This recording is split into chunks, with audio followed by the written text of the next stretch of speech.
Bonjour à tous et à toutes. Avant de commencer, permettez-moi de remercier ceux et celles qui soutiennent cette chaîne. C'est grâce à chacun de vous, individuellement, que le message circule. Le thème de cette vidéo fait suite aux 5 premières, de la croyance à la foi. 5 parties de 5 minutes environ.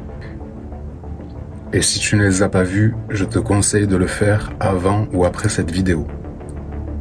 Car la première étape, si on veut pénétrer dans le vrai message des religions, c'est de comprendre que ce qui va suivre n'est pas une croyance, mais la certitude, la preuve que Dieu existe, mais aussi que la vérité avec un grand V sur notre existence est fragmentée et cachée sans être cachée.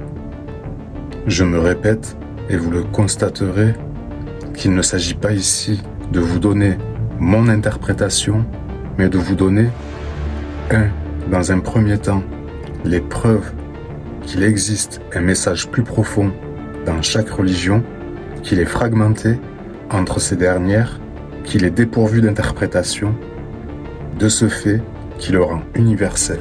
Là est la vraie nature du bien.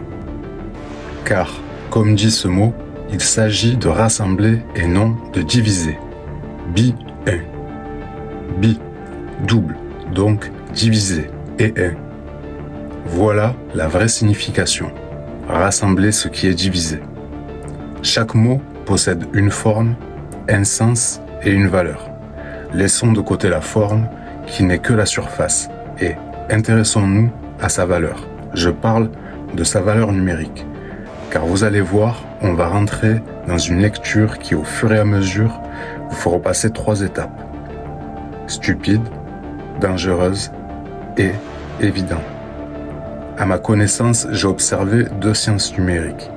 Celle qui constitue à donner une valeur aux lettres de l'alphabet de 1 à 26, par exemple pour la langue française, ou bien celle de donner une valeur numérique, mais avec cette fois les nombres premiers uniquement, soit de 1 à 97, toujours pour l'alphabet français. Voilà ce qu'on obtient lorsque l'on calcule le mot bien et son antagoniste mal. On obtient pour ces 2 mots différents la même valeur, à savoir 69.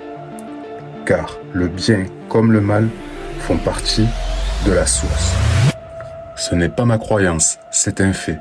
Que ce soit dans la phonétique ou bien sa valeur, cela nous donne à méditer sur la perception de ces 2 forces, qui, par la forme, semblent opposées, mais qui en réalité ont la même valeur. Je développerai dans un second temps cette notion en vous donnant son application dans la vie courante de chacun d'entre vous pour que ces pensées deviennent expériences, où nos prises de décision et nos jugements soient de plus en plus aiguisés. Le vrai, le juste, c'est cela qui nous rapproche de notre Créateur. Non pas par la pensée, mais physiquement, avoir la preuve de Dieu. Puissiez-vous nourrir la meilleure des intentions. La mienne est de vous épargner des chemins trop longs ou qui ne mènent à rien. Merci de m'avoir écouté. À bientôt.